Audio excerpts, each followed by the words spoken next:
Health care, आज health care की बात करें तो अगर आप हॉस्पिटल जाते हैं, एक छोटी सी बीमारी के अंदर भी आपका हज़ारों रुपया खर्चा हो जाता है।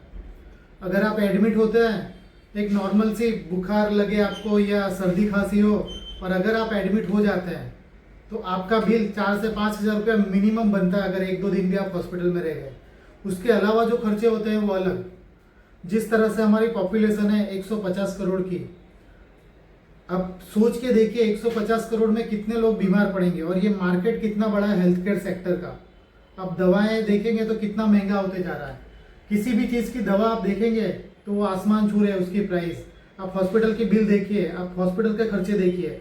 हॉस्पिटल आज अगर आप देखेंगे बड़ी बड़ी सिटियों में, इवन टीयर 2 सिटी में भी देखेंगे आप, तो हॉस्पिटल 5 स्टार हॉस्पिटल आपको 5 स्टार की तरह दिखेंगे। हॉस्पिटल के अंदर आलीशान आपको बेड मिलेगा, टीवी, फ्रिज। एक होटल में जो सुविधा नहीं है वो सारी सुविधा आपको एक हॉस्पिटल के बेड के ऊपर मिलेगी। तो अगर आप देखते हैं कि आने वाले टाइम में किस तरह से हॉस्पिटल के ऊपर एक्सपेंड बढ़ने वाला है हमारा, क्योंकि 150 करोड़ की आबादी है, ठीक है, कोई ना कोई कभी ना कभी बीमार तो पड़ेगा। बच्चों, अगर दुनिया के आधे बच्चे इंडिया के अंदर है, ठीक है, बच्चे ज्यादातर बीमार पड़ते हैं, बूढ़े हैं। अगर एक बार कोई बीमारी लग गई तो बार बार हमें हॉस्पिटल के चक्कर खाने पड़ते हैं। तो हेल्थ केयर सेक्टर का आने वाले टाइम में बहुत बड़ा डिमांड है, और खास करके इंडिया में, ठीक है। और वर्ल्ड वाइज की बात करें तो पूरी दुनिया को हम जेनेरिक दवा भी प्रोवाइड करते हैं। तो हम खुद डोमेस्टिक भी हमारा कंजम्पशन ज़्यादा है, और इंटरनेशनल भी हम दवाएं बाहर भी भेजते हैं। तो ये जो सेक्टर है वो आने वाला टाइम में बहुत अच्छा ग्रो करेगा, जो हेल्थ केयर सेक्टर है। तो उसी हेल्थ केयर सेक्टर के ऊपर बंधन एएमसी का एक नया म्यूचुअल फंड आया है, जिस एएमसी का नाम है बंधन म्यूचुअल फंड, और फंड का नाम है बंधन हेल्थ केयर फंड। अब ये बंधन हेल्थ केयर फंड, जाहिर सी बात है, हेल्थ केयर फंड है, थीमेटिक फंड है, सेक्टर के बेस ऊपर इसका इन्वेस्टमेंट रहेगा। तो जो भी इन्वेस्टमेंट करेगा वो ऐसी कंपनी में करेगा जो दवा बनाती है, जो हॉस्पिटल के रिलेटिव काम करती है, जैसे बड़ी बड़ी हॉस्पिटल हो गया, ठीक है, दवा बनाने वाली कंपनियां हो गई, लुपिन हो गई, सन फार्मा हो गया, डॉक्टर रेड्डी हो गया, और भी कई सारे डिवीज लैब है, और भी कई सारे ऐसी कंपनियां हैं जो दवाएं बनाती है, जिसका डिमांड आने वाले टाइम में रहेगा ही रहेगा, ठीक है। आप वॉर में हैं, आप अच्छे हैं, बुरे हैं, बीमार, जिसको पढ़ना है वो पढ़ते ही हैं। और जिस तरह से आज जंक फूड हम बाहर खाते हैं, उसकी वजह से भी आज इस सेक्टर का डिमांड बहुत ज़्यादा है। तो आने वाले टाइम में इस सेक्टर का इंडिया में बहुत ज़्यादा डिमांड रहेगा। तो उसी के ऊपर बेस है ये बंधन हेल्थ केयर फंड। तो अगर आपको भी इस फंड के अंदर इन्वेस्टमेंट करना है तो आप आराम से कर सकते हैं। थोड़ा फंड की डिटेल की बात कर लेते हैं, ठीक है। फंड का ऑब्जेक्टिव है लॉन्ग टर्म में कैपिटल एप्रिसिएशन का, कि लॉन्ग टर्म में आपका पैसा बना के देगा ये फंड आपको। ऑप्शन की बात करें तो यहाँ पे रेगुलर ऑप्शन और डायरेक्ट ऑप्शन दोनों मिल जाएंगे। रेगुलर ऑप्शन जैसे कि आप बैंक के थ्रू ले सकते हैं, किसी एडवाइजर के थ्रू ले सकते हैं। डायरेक्ट ऑप्शन में आप खुद जाके उनकी वेबसाइट से जाके परचेस कर सकते हैं। मेरा सजेशन रहेगा आप रेगुलर फंड लें, ताकि कोई ना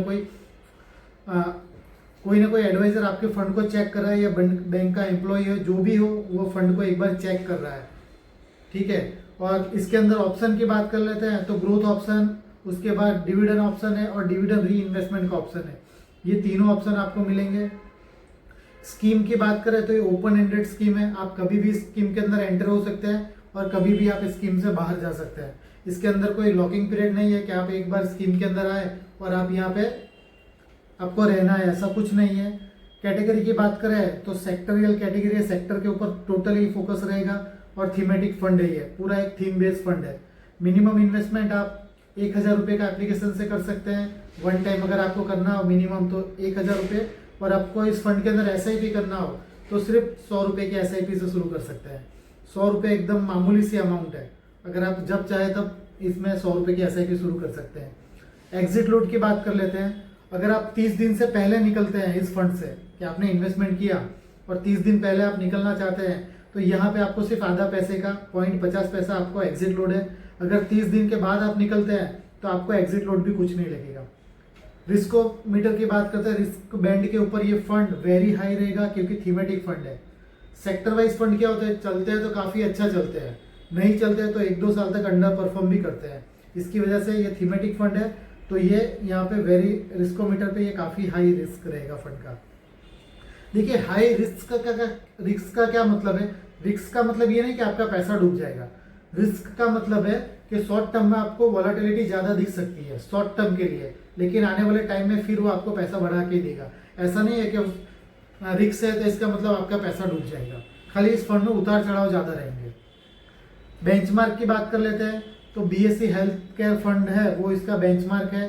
फंड मैनेजर की बात कर लेते हैं तो विराज कुलकर्णी और ब्रिजेश शाह इसके फंड मैनेजर रहेंगे।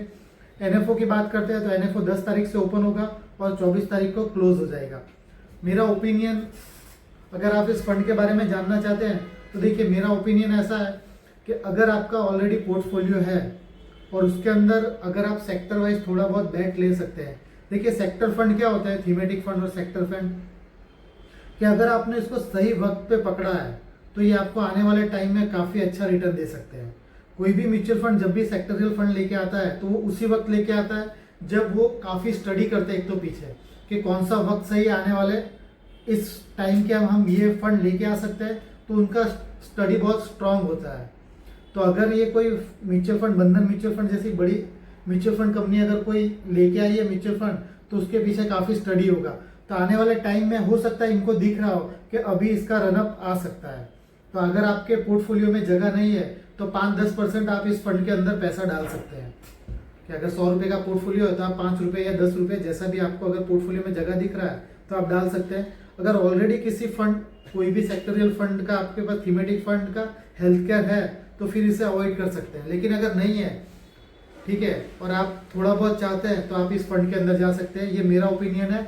इसके अलावा आप अपने एडवाइजर से कांटेक्ट करिए, आप अपनी एडवाइजर से सलाह लीजिए, उसके बाद ही इस फंड के अंदर इन्वेस्टमेंट करिएगा। ठीक है, अगर आप हमसे पोर्टफोलियो बनाना चाहते हैं, हमारी एडवाइजरी लेना चाहते हैं, तो डिस्क्रिप्शन में आपको हमारा नंबर मिलेगा, हम आपका पोर्टफोलियो बना के देंगे। आज के वीडियो में इतना ही। Thank you.